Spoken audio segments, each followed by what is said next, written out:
Nestled between the city of Winston-Salem and the Uwharrie National Forest in North Carolina, the city of Lexington is known to many as the barbecue capital of the world. Every October, Lexington attracts hundreds of thousands of carnivorous Americans, barbecue enthusiasts, if you will, during the annual Lexington Barbecue Festival. There was even a feud in the halls of NC Congress over whether or not Lexington's festival should be the official state food festival, because it introduced the idea that such a bill could determine an official state barbecue, and North Carolinians could not decide between Lexington style and the more traditional Eastern style. You heard that right. Politicians in North Carolina once argued over a state method of preparing pulled pork. This feud is a lighthearted footnote in the annals of Carolina history, but the story presented here will deal with a far darker feud. It's a twisted and unsettling series of events that took place long ago. And it begins here, at Lexington City Cemetery. Take a stroll through its tombstones, and you may find this one, Dr. R.L. Payne, assassinated.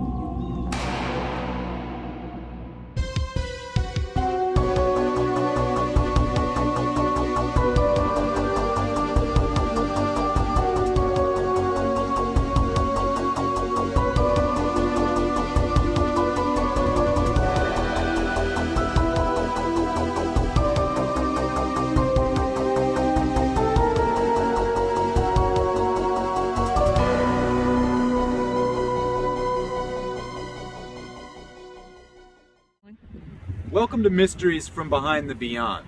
I'm your host, Skinnee White, and I have a few questions.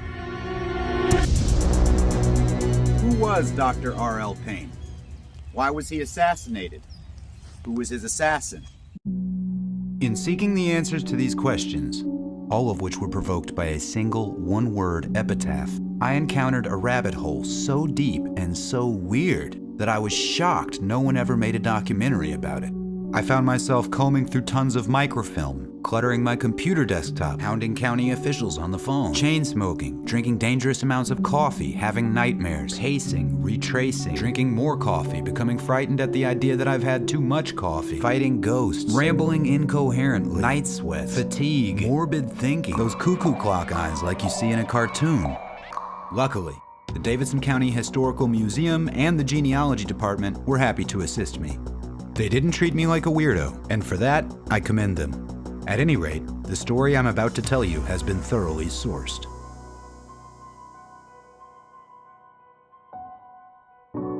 Circa the 1890s, the town of Lexington, North Carolina knew Dr. R.L. Payne affectionately as Dr. Bob.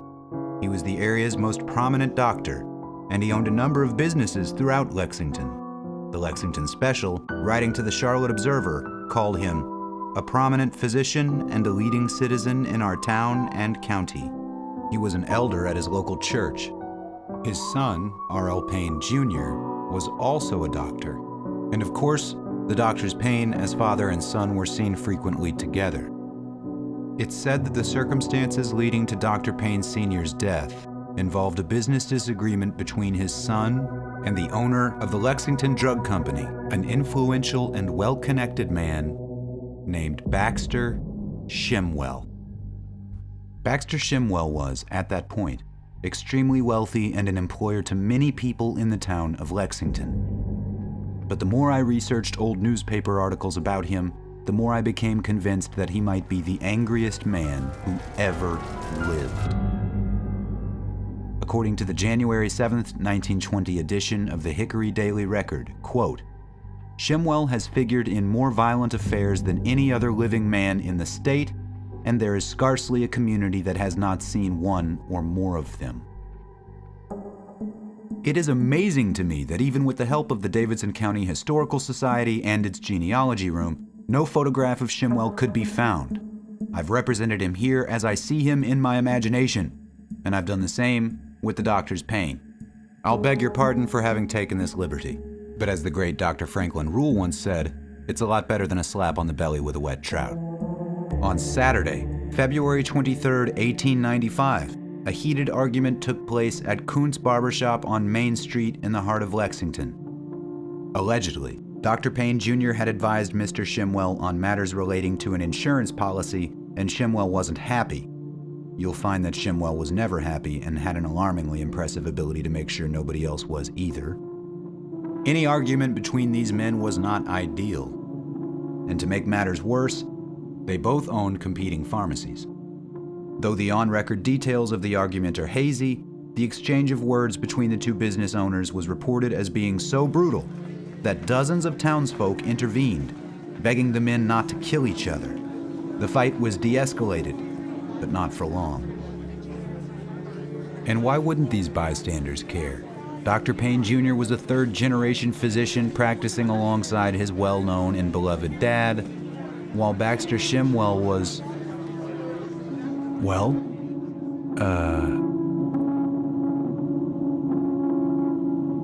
he was Baxter Shimwell. Worth $300,000 in 1895, that would be $10.5 million today. Shimwell was himself the son of a doctor, just like Dr. Payne Jr., and was president once again of Lexington Drug Company, as well as the local hardware store and various other businesses. He counted among his friends and family many officials, politicians, bankers, landowners.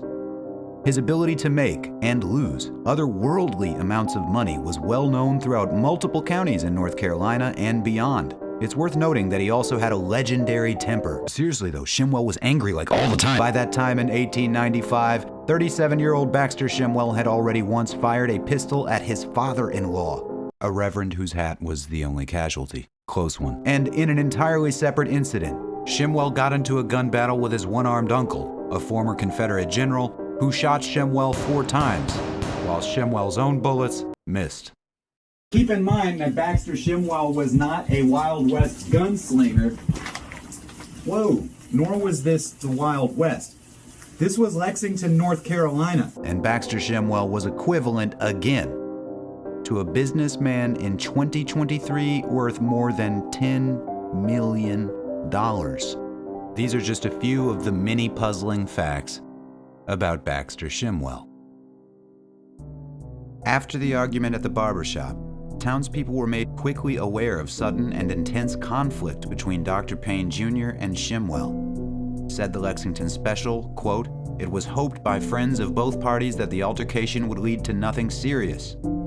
Since so many people knew and liked these men, they, perhaps fearing Shimwell's temperament, were afraid. On Monday, February 25th, 1895, their fears became cold, hard reality. Around 8 o'clock in the morning, Shimwell was passing by the office of Dr. Payne Sr. and Jr. when an exchange of words led to physical blows traded between himself and the aging Dr. Payne Sr.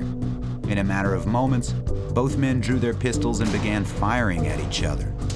Dr. Payne Jr. is said to have emerged from the office and began firing himself. Father and son did battle with Baxter Shimwell right there in the street. As many as 12 rounds of ball ammunition was expended between the 3 men. But miraculously, no one was hurt. At least, not yet. The spectacle in the street gathered the attention of townsfolk and law enforcement, and all 3 gentlemen, Dr. Payne Sr., Dr. Payne Jr., and Baxter Shimwell, were forced to go to the courthouse where they were bound in bonds of $200. It was a hefty bond, but just think about it. Even after shooting at each other in the street, these men were politely asked to sit for a while, calm down, and think things over. While speaking to the magistrate, Baxter Shimwell said in regard to Dr. Payne Sr., who suffered poor vision in one eye, "I wish I had gotten his other eye." Shimwell is also reported to have said, "I'll thank you, but I'll kill them before night." Nevertheless, the doctors Payne were allowed to leave the courthouse first. Shimwell was so eager to follow them that his lawyer said, "Sit down, Baxter." Moments later, Shimwell was released. But the townspeople had gathered on Main Street in front of the courthouse, hungry for answers about what had happened. A whole crowd awaited the men when they got to the sidewalk.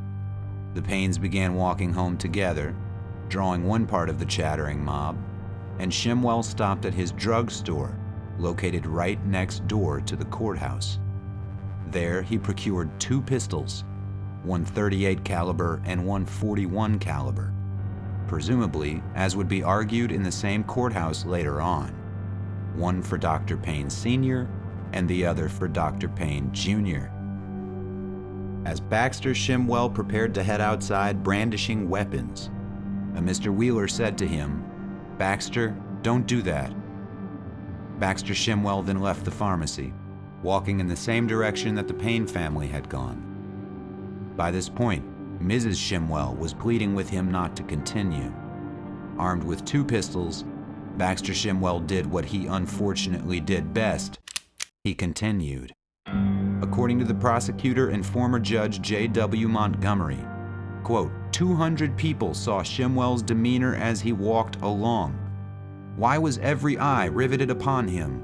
Why were the stores emptied, and why did the women come from their sewing machines to look? Why did men stand aghast, expecting every moment to take place what did take place?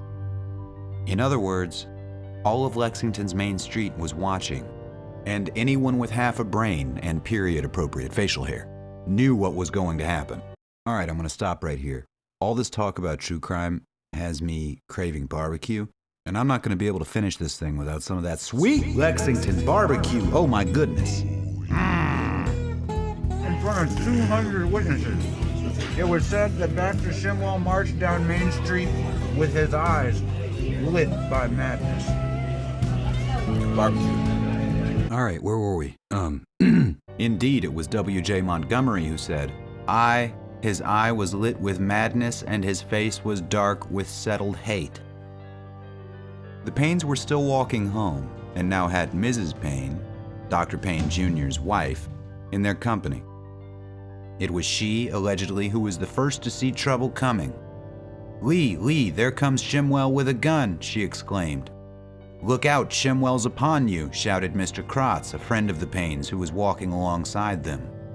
Dr. Payne Sr. reportedly asked a nearby officer to arrest Shimwell, saying that if he didn't, "I will lay for him and kill him." Whether or not the Paynes drew guns of their own while anticipating Shimwell is unclear. In front of anywhere from 200 to 300 witnesses, Shimwell approached the Paynes, withdrew both his pistols from his coat, and fired a shot from one gun directly into Dr. Payne Sr.'s chest. The bullet severed his subclavian artery. The old doctor grabbed Shimwell by his coat and tumbled with him into the street. The crowd closed in and Shimwell was quickly disarmed. But it was done. Dr. R.L. Payne Sr. was dead. For the second time that day, Baxter Shimwell was arrested, this time for murder. Now, what if I told you that this was only the beginning of Mr. Shimwell's reign of terror? Yes, I'll pull you down the same rabbit hole that kept me buried in research and drowning in coffee for many long nights, in part 2 of this presentation. Indeed, as it was with Dr. Payne's tombstone, there's way more to this story. A cliffhanger, if you don't mind. But I'll leave you for now with a new mystery. How is it that 37 years later, Baxter Shimwell would be gunned down in broad daylight at almost the very same spot where he shot Dr. R.L. Payne? This and much more in a future installment.